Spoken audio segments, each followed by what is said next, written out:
Hello, everybody. Welcome to this episode of Sunday Messages. And today we are talking about responsibility. This has been coming up with clients, it's been coming up with, different messages that I've received from people. And so I figured that I should do a whole podcast episode dedicated to this because in my opinion, I don't think responsibility is complicated. I think it is more of the moral issue. It's more of the family guilt, the family programming around the idea of responsibility, the codependent style of responsibility, right? Taking responsibility for other people's shit. The responsibility can absolutely have a shadow side when it takes you out of alignment. So if it takes you out of alignment, we have an issue. And we're not just talking about simply paying bills, the basic types of responsibility. It's much more convoluted when we talk about, if I don't do this, I'm a bad person. If I'm not doing this, whatever you're judging or evaluating as being responsible, then I'm a bad person, I'm immoral, or there's some type of character assassination that goes along with things you do or don't want to do. And this comes from family, right? If you do want to do something that's viewed as quote unquote irresponsible, or if you don't want to do something that could be judged as irresponsible. And so there's a lot of I really don't dig the whole character assassination thing by wielding that shadow side of responsibility. I don't like that. So first, let me explain my personal relationship to responsibility. Now, in my experience, both of my parents, I would judge as being extremely irresponsible, to an extreme degree, not maintaining the very basics in terms of human needs, right? Allowing the power, allowing the water to get shut off, allowing the mortgage to not get paid, allowing things to become delinquent, or not showing up for different court dates. Really, really important shit that has made it so that they have struggled with a lot of just the basic human things that you need in order to survive. So, of course, I consider that to be irresponsible because it had a really negative effect on me when I was young. And for my astrology buffs out there, I have a Virgo moon in the 10th house, and Saturn is nice and cozy right next to my sun in the 5th house. So yeah, I know a thing or two about responsibility and being the oldest child and the oldest grandchild and all of that stuff. But the thing is, for me, responsibility was just a very practical solution to a lot of the pain points that I had growing up. It's well, yeah, getting a job and paying bills is easy compared to what these people did. The responsible path was actually the most available. That was actually the easiest thing for me to do, was to adapt to my environment with extreme responsibility. And then I was able to make a lot of things happen from that space. That was just the easiest approach for me. The reason why I'm bringing this up is that I know that there are people who are listening to this who have been told and programmed to believe that the actions that they're taking are irresponsible, or the desires that they have are irresponsible, or something they are or aren't pursuing is an irresponsible move. And it doesn't actually matter what the action or inaction is. The point is, if you are being convinced that something about the way you're living makes you inherently irresponsible, or by not doing this thing that you're not doing, you're irresponsible, that's a whole other piece. So I just wanted to make that really clear so you know where to distinguish my experience and my relationship to responsibility from your own if you happen to have that parental wound. One thing that I have found when it comes to responsibility is that when I'm looking at responsibility, let's try to strip away some of the subjective nature of the word. When I'm talking about responsibility, I'm talking about it in its purest form. And I mean this as in doing the things that are necessary in order to keep your humans safe and healthy. So that I would define that as responsibility, right? Anything that is going to put yourself in harm. Okay, I would say we can all agree that that would go in the irresponsibility pile. And then the second piece of responsibility is maintaining your integrity. So that's more of a personal value system that is going to be unique to each person. But when I say integrity, it's if you've committed to doing something, or you're devoted to something, or you're devoted to something within yourself, that you show up for that thing. So responsibility, that dimension of this, can be really helpful for establishing standards within our own life and using responsibility in order to elevate ourselves and elevate our experience. Of course, my relationship with responsibility is very, I love having responsibilities. Like, it actually is something that makes me feel really secure, makes me feel more empowered. It's something that I am able to show up for. So here's where we start to get into the subjective experiences of responsibility. Was responsibility something that saved you? So if you have more of a self-reliant character structure, if you're an oldest child, if you had addict parents, some of those hallmark stories, those hallmark experiences could push you into being hyper responsible. That could be the thing that gave you a lot of security. That's what ended up turning out for me. Or was the responsibility thing weaponized against you? Or do you fall somewhere in the middle where you don't really have any story around responsibility? It's just something that is. One thing I find to be universally true for all people. I have yet to find an exception. I don't really like speaking in absolutes, but I have yet to find an exception to this rule. And that is that when you're in alignment with your soul, with God, with the universe, right? Your unique path.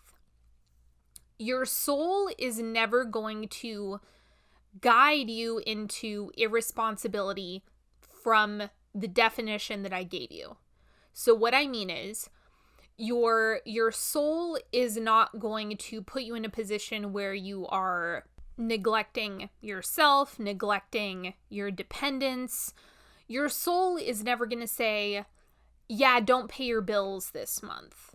Unless, for whatever reason, if that is the upgrade, like let's say you were in a really dire financial position, then there could be something like, pay this bill, hold off on that one. That can happen in really extreme cases.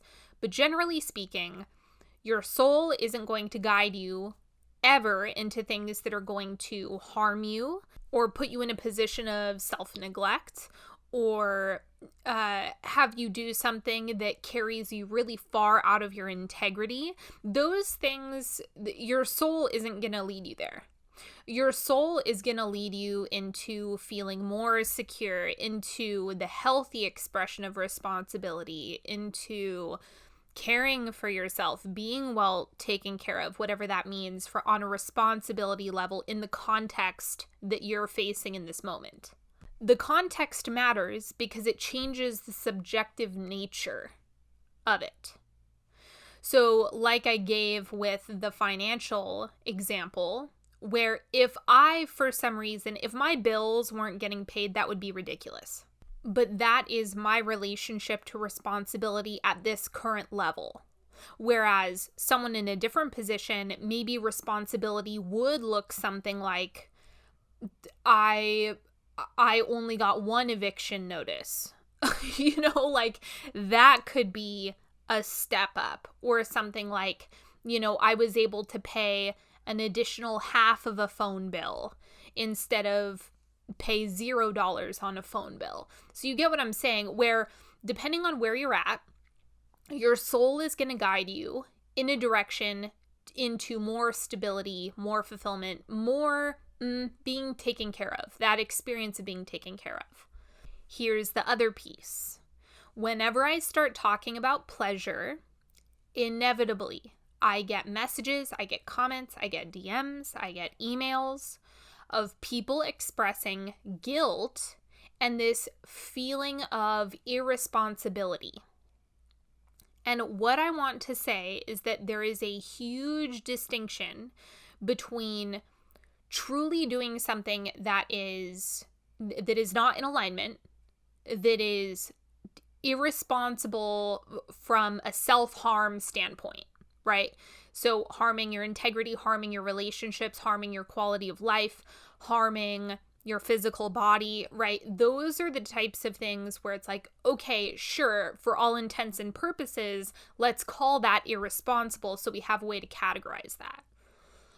But a lot of the time, what people are talking about is, I'm afraid that if I'm having a good time, if there isn't this serious tone slathered all over my life, then I'm being irresponsible. If I'm having too much fun, if I'm experiencing too much pleasure, then that means I'm being irresponsible. And there is this funky overlap between irresponsibility and play, or irresponsibility and pleasure. This is a distortion. Big one. Big, big, big one. Because I think each and every one of you can speak to how satisfying and how fulfilling and how good it feels to have your responsibilities dialed in. That is a form of pleasure. So there's a mixed up association between feeling and responsibility. And depending on your personal experience, whatever the tone of responsibility was in your family and your upbringing, in your experience, is likely going to shape the way you think about responsibility now and your relationship to responsibility now. Let's play with some common examples just so I can show you kind of the distinction in where the line of responsibility might exist for you. So quitting a job. This is one that people face all the time. Is it irresponsible for me to quit this job for any reason? For any reason. Want to do something different? Maybe you're just not happy. It really doesn't matter the reason for the contemplation of leaving. That's beside the point. Energetically, what I would say is the responsible move is whatever your soul is guiding you to do, right? If your soul is guiding you to wait, do that. If your soul is guiding you, jump ship now, do that. That's always going to be the safe bet in my experience. But you have to actually be able to hear yourself. And people often struggle with hearing themselves to begin with, so that could be an issue for you. Particularly if you are a chronic advice seeker. So if you want to hear 50 different people give you their opinion, your mind is going to be really cluttered. You're going to have a hard time hearing yourself if it's all weighted in other people's opinions. So you want to be able to hear yourself, for one. That would be the easiest way to get clarity, is know yourself and be able to hear yourself.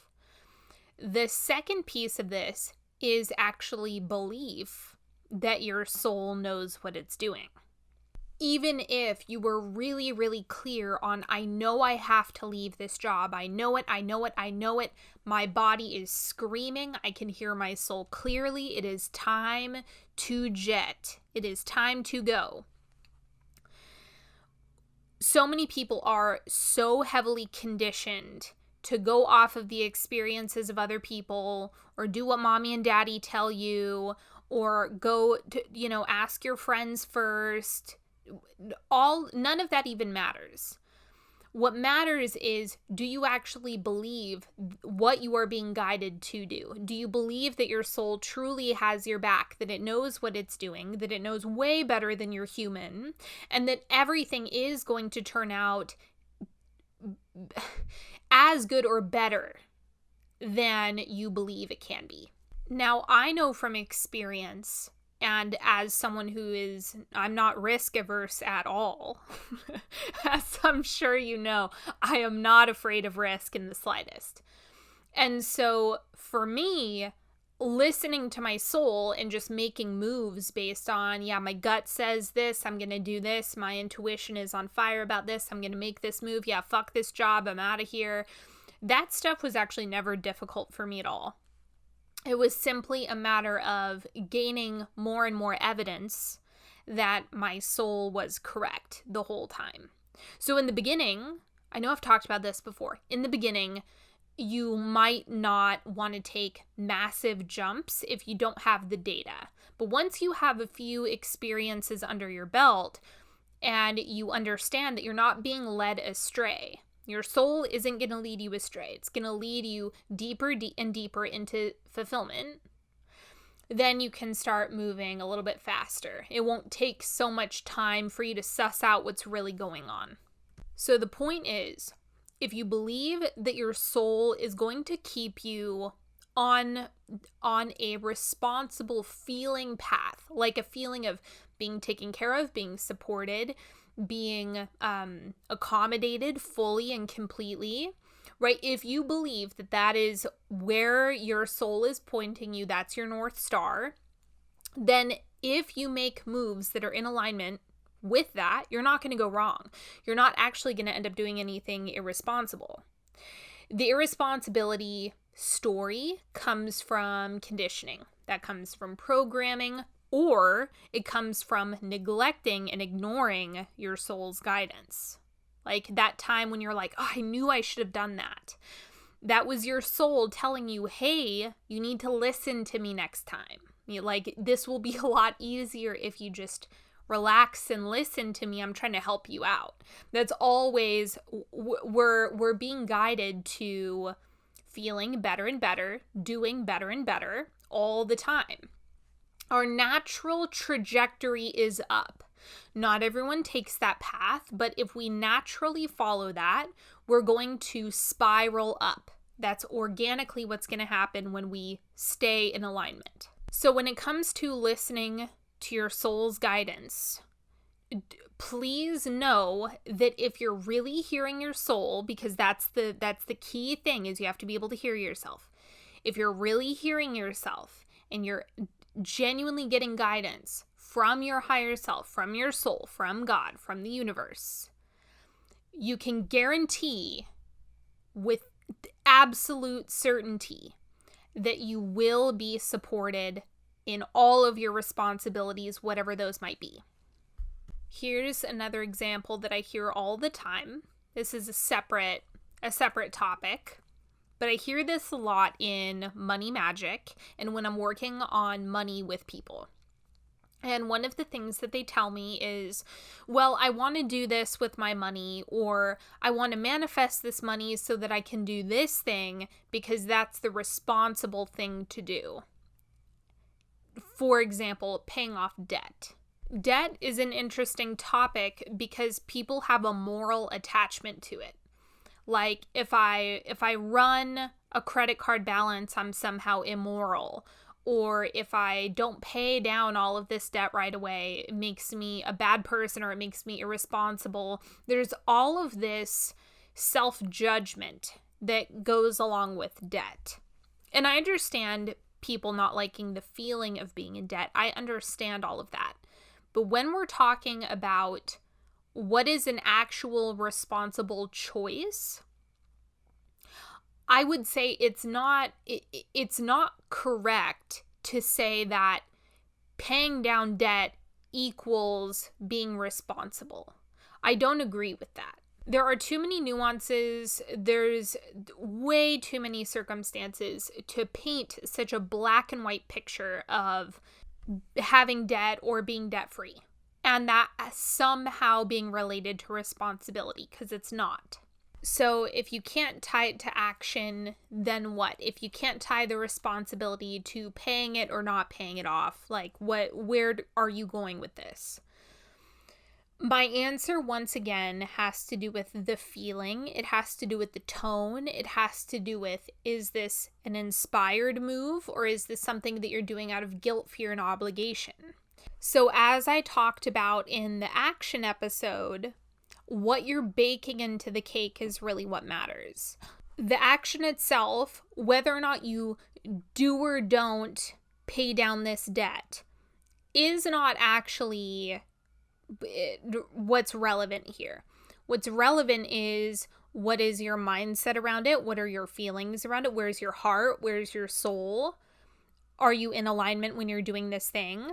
Because if you are doing something like paying down debt because you think that that's going to be the metric that defines whether or not you're a good person, you're pointing in the wrong direction already. If you think that paying debt is actually going to be what makes you feel financially free, you're also mistaken. You're also mistaken because you're setting the condition first. You're making the condition what influences your feeling, when really the feeling is what you want to put first. So that's going to be what defines whether or not it's in alignment and therefore responsible for you. I've talked about this on my Instagram stories before, but my attitude with debt was really, I just want to be in such a state of financial overflow that I can pay off my debt in a single payment. So I'm able to do that now. If I wanted to go into my bank accounts and just pay off all of the debt, I can. I'm now financially in a position where that's possible for me. I have that option. I have that freedom. But for me, debt has always felt neutral. It's never felt like this big, hairy, scary thing to me. And so it hasn't been. I have felt really solid about my ability to pay debt, the balance that I carry. None of it bothers me. None of it has any type of emotional charge to it or story of irresponsibility. So it's not a loaded topic. It just is, and I'm free to do whatever I want with it. So therefore, financial freedom is actually coming from my feeling state, not the number balance that I'm holding on my cards. So the moral of these stories is that think less, for one. Quiet your mind, for the love of God. Please shut that thing up every once in a while. That is one of the best things that you can do to hear yourself, is quiet the mind. And the second thing is to not judge yourself as being irresponsible or responsible based on action. View all aligned actions, all aligned moves, soul congruent moves, as being inherently responsible for you. And that will completely pull you out of this idea of so-and-so is going to think I'm irresponsible. Fuck so-and-so. Who cares what they have to say? The only person that matters is your soul, because at the end of your life, your soul is going to be looking back at your lived experience, not Susie Q, not so-and-so.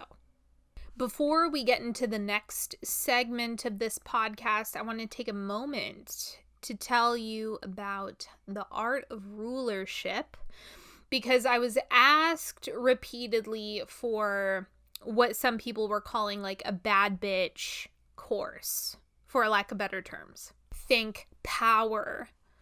Yes, also responsibility, integrity, your personal boundaries, how to set boundaries, how to communicate, how to feel into the edges of where you stop and other people begin. And there are a lot of other dimensions that I wanted to add to all of this, because things like confidence and, having a sense of security within yourself, of course, these are lifelong skills, but there are some really foundational pieces that I want to walk people through.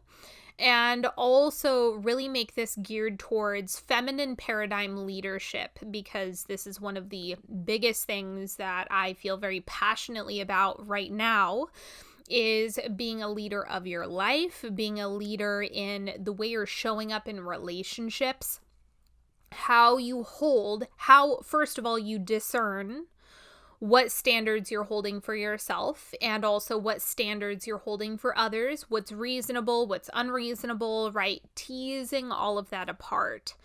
And my main goal for this intensive is for everyone who walks through it to be able to feel like, ooh, I'm in my truth. I know where my power lives. I know how to wield it in any situation that I face. And feeling rock solid, feeling center in your truth and who you are and how you're approaching your life and how you're leading yourself through different experiences. And boundaries are a really big part of that. And also working with different archetypal energies are a really big part of that. So module 2, for example, is about the prostitute and the victim. And those are the two core archetypes that I see people getting really, really lost in. And so we're going to be working on transmuting all of that, extracting wisdom from it, and then using it as a source of empowerment and clarity rather than something that you get swept away in. So there's so many different dimensions to this type of stability that I'm really wanting other people to have for themselves, because it's going to be very unique to your life and the kingdom that you want to run. You know, that's essentially what we're all doing here. We have these micro kingdoms that we're running, yet they're often very mismanaged. And they can feel out of control and they can feel like they're dysfunctional. So the intention behind this is to get everyone their power back. Get it back to where it needs to be.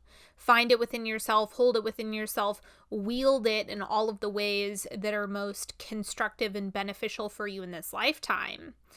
And you can have a smooth running kingdom. So that's really what I want to give you.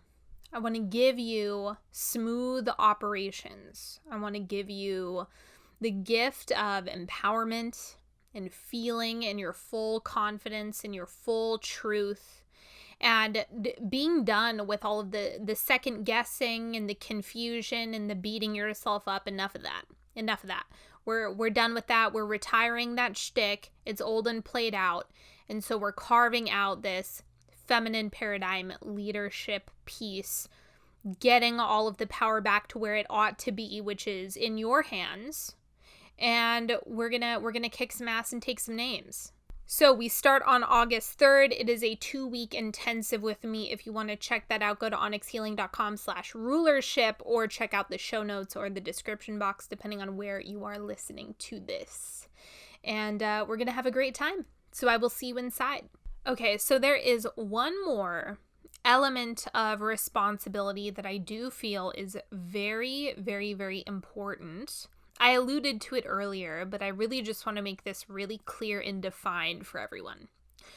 So during one of the mastermind calls that I had recently, my client, my wonderful, wonderful client, she was telling me about all of these awesome projects that she has going on, all of these amazing things that are unfolding, all of these awesome manifestations that she's had flood in recently. So she's had a huge influx in what she's received, which is absolutely what you should expect when you work with me, is outstanding, amazing, impeccable results that are unlike any other that you have ever experienced in this lifetime. So we know the vibe of working with me. Extraordinary results. So the question that I posed when this client was answering was, what do you feel like you are needing most in this moment? So what are you looking to cultivate? What are you looking to embody more of? What would be really supportive at this point in time for your next steps moving forward? And so she was telling me the story. She's telling me about the magic. She's telling me about all these awesome things that are coming and all these manifestations. And then, right when she's answering my question, she started talking about organization and logistics and responsibility and all of these things. And you couldn't just feel the magic die. As soon as she started talking about the organization and the all of that stuff. And I am very expressive in my style of working with people. I'm not like a sterile clinician. I don't like that. Generally, I respond with whatever is most active in your energetic field. So as she started to transition from talking about the magic into talking about all of these heavy, dense responsibilities, I showed her the collapse, this was so open and magical and receptive, and then the energy immediately shifted. It immediately died right when you started talking about that one piece. And the thing is, we all have little human things that will carry us out of feeling good. It's going to carry us out of pleasure. And responsibility is one of those things that can have that heaviness and that tone. And so when my client was talking about, oh, I need more organization and this, that, and the other thing, and all of these really dense, heavy, boring things, I was like, no, absolutely not. I am not encouraging you to have more of this density. We need levity back in the mix. We need play back in the mix. We need fun to return to this experience. The more serious you make it, the heavier the burden is going to be. It's not going to be a light backpack. The more levity you include, the lighter the load. So if you start brushing up against responsibilities and you just feel this density, then you want to change the tone that you're approaching the project from. I mean, Mary Poppins really did have it right. The whole spoonful of sugar makes the medicine go down. That's real. That's really what you want to do with your energy. Your energetic state is what's going to bleed into everything else. So the more fun you're having, the better you feel while doing it, the more you enjoy the experience, the lighter and easier it's going to be. The heavier, the more serious, the stuffier, the more sterile, the less fun you're having. The heavier, the longer, the more dreadful the experience is going to be. So if you can start to look at, it's not the responsibility that is the boring thing, it's that you're looking at the activity through a lens of boringness, of density, of this is the last thing I want to be doing. And when you look at it through that lens, of course it's going to feel like it takes a gazillion years and you feel like shit when you're doing it, and it's not going to be a good time. Personally, because we do have responsibilities that are to be filled in this life and things that we want to keep smooth and operating and functional, I don't believe that they have to have that god-awful heaviness, density, and seriousness attached to them. I think that we get to have both. I think we get to have fun and make things happen. We get to take action. We get to show up for the things we're committed to. We get to be responsible beings and have good time in the process. It doesn't have to be like pulling teeth. As a fun example, I will tell you about this thing that I heard, and I thought it was a brilliant idea. And I'm in California, if you don't already know that. And let me tell you, going to the DMV locally where I'm at is a nightmare. No matter how much priming I would do for that experience, it would just be there's too much energy held that the DMV is miserable. So I can't, it would just take too much work for me to override that. Okay. That's just not worth my time. If I'm focused on something every day, of course, then I need to override the experiences of other people, the projections of other people. But something like the DMV, nah, I'm not going to waste all my time focusing on, oh, this is going to be a wonderful experience at the DMV. No. But I did hear someone come up with an excellent hack for this. So if you're in a state, in order to renew your license, the only thing that you need to do is make sure that you go to a DMV that is in the state that you live. So it can be absolutely anywhere. It just has to be in your state. And so I think I saw this on Instagram or TikTok, but this woman said that every time she has a DMV appointment, what she'll do is she'll book it in a little town. So she just finds a location that isn't busy at all and makes a day trip out of it. She goes, she eats lunch, she has a nice day, she happens to get that chore done at the DMV. But really, it's a painless experience because everything else surrounding it is fun, is exciting, is her having a good time, is her enjoying herself.